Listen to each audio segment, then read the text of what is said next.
now that we've got an understanding of the millennial and what they want and what they aspire to and how to engage them, let's kind of turn to a somewhat less glamorous but equally important issue.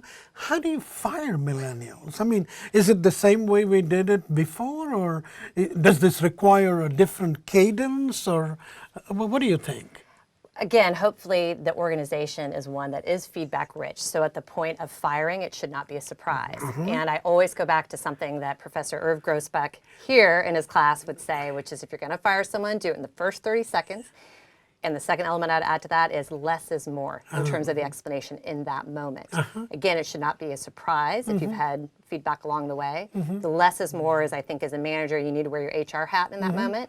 If after that emotional moment has passed and they want to come back and understand a little bit more, then you can have that dialogue. But in that moment, quickly, and less is more.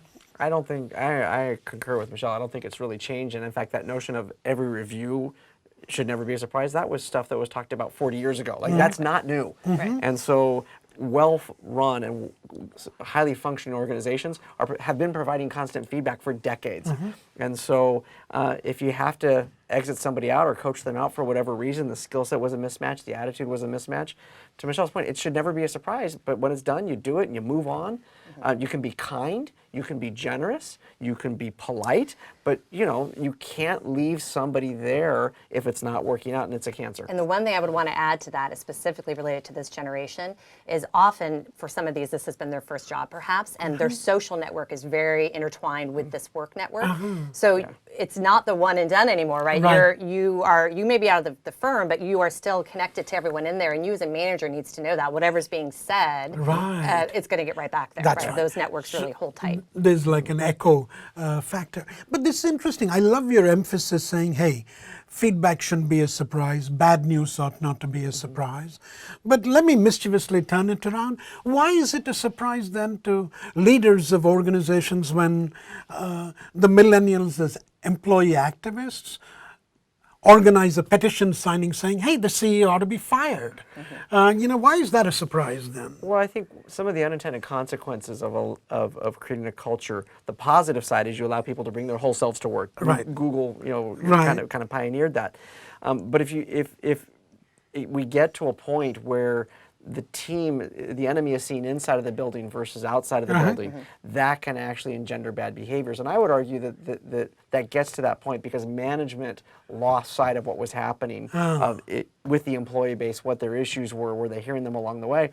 And you know, maybe at some point you do have to draw a line and draw barriers, and you want to do that before it gets too far.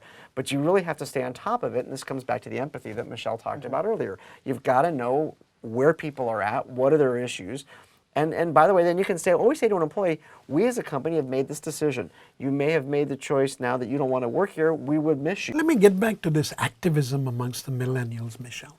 Is that an opportunity or a threat for corporate America? It needs to be seen as an opportunity. So it may feel like a threat at times, but you have to figure out how to work with it. So in our organization, we've had a couple at a much smaller scale than maybe what Amazon's going through right now, for instance, or Google, but of wanting to imprint one's agenda onto the brand of the company. And it is about listening. It is about understanding and unpacking truly what the motivation is, what the needs are, and then figuring out where you can bend and flex while maintaining the integrity, of course, of the organization, the company, the visions and the goals.